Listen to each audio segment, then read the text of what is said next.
Bonjour, je m'appelle Christopher Coppès, j'ai 29 ans, je suis artiste plasticien depuis maintenant plus ou moins 10 ans à Bruxelles, où j'ai mon atelier et où je vis.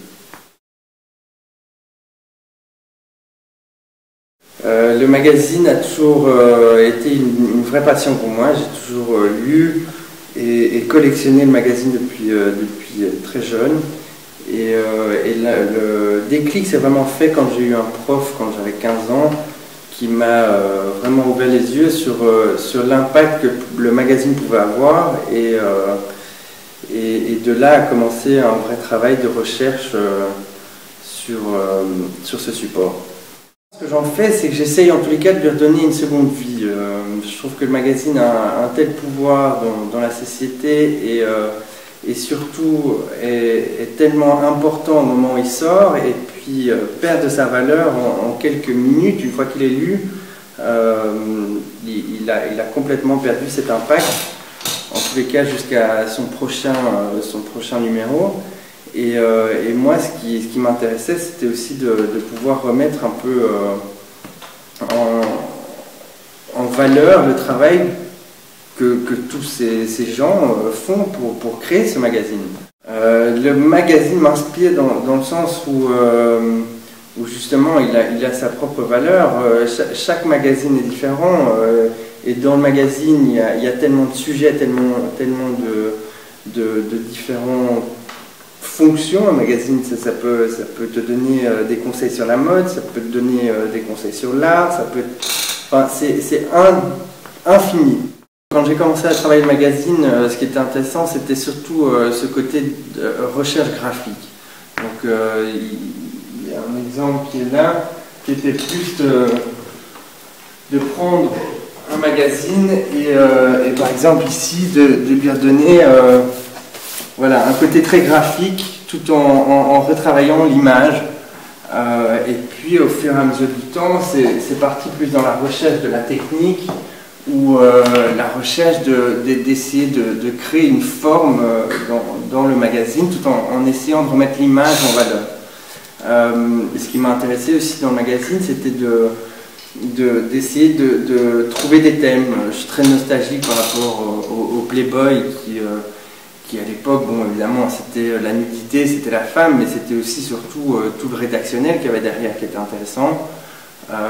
Les vieux Vogue aussi, c'est vraiment des bibles dans la mode. Je veux dire, c'est vraiment à travers ça que tous les grands couturiers, en tous les cas tous les grands couturiers sont passés à travers Vogue pour se faire connaître. Et donc c'était très intéressant de pouvoir retravailler les vieux magazines. Ceux des années 60, 70 sont toujours encore aujourd'hui des vraiment beaux magazines par rapport à ce qu'on voit aujourd'hui.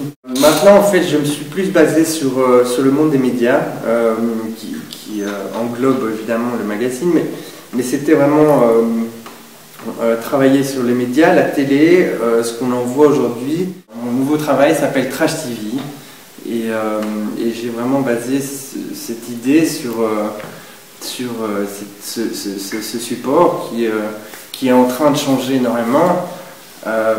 Et de là, cette pièce qui a été faite dans une benne à ordures et qui reprend 5 thèmes assez importants, je trouve, dans la télé, c'est l'enfance, la télé-réalité, le sexe, les jeux et les sitcoms américains. L'idée de Trash TV, c'est venu aussi de l'idée que la télé-poubelle, c'est ce qu'on ingère et qu'on regarde tous les jours, mais mon but avant tout c'est de toujours redonner une seconde valeur en lui donnant une valeur mais positive. C'est pas juste voilà, mettre des télés dans une poubelle. Quand quelqu'un regarde mes pièces, mon but, j'espère en tous les cas, c'est qu'il puisse y réfléchir et y voir quelque chose de positif. Une autre série de magazines que j'ai fait englobe un iPod dans un magazine. Et cet iPod passe des images généralement sur différents thèmes. Là, il y a les yeux, le regard, bon, la télé-réalité, la bouche, le sexe, Tetris et tous les vieux jeux, la merde, voilà. Et à chaque fois, j'essaie d'englober ça dans une image qui se crée de par elle-même avec le magazine et l'iPod. Deux pièces qui ont été faites à base de résine et qui sont toujours sur ce thème de Trash TV, de Magazine People. Là c'est Magazine People que j'ai remise dans un gros doigt d'honneur et qui représente un peu voilà, toute cette consommation, tout ce déchet de papier mis au service de rien du tout, en fait. Et voilà, moi c'était un peu cette idée de réutiliser tout ce côté futile et de l'incruster dans de la résine. Ça c'est une pièce, et l'autre c'est l'arrière d'une télé que j'ai aussi coulé dans 30 litres de résine et qui reprend ce même doigt d'honneur mais mis différemment. La pièce Made in Belgium, c'est au fait une représentation un peu du drapeau belge, mais mise dans des boîtes en plexi qui représentent un peu la Belgique d'aujourd'hui, puisque on est quand même avec un pays qui n'a plus de gouvernement depuis quand même 2 ans.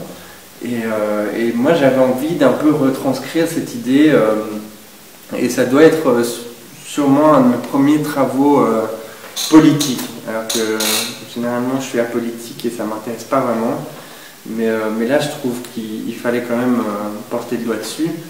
Et ce boulot-là en fait vient d'une idée que j'ai eue il y a maintenant 3 ans, qui était de reprendre des drapeaux importants et de les remettre en valeur, mais en déchets papier, toujours en déchets de magazine. Et là j'ai commencé avec le G8. La Belgique est venue par après, puisque bon, je suis quand même belge et j'avais envie de voilà, mettre un petit accent là-dessus. Mais voilà, je trouvais ça intéressant de reprendre des grosses nations et de les retravailler en déchets, quoi.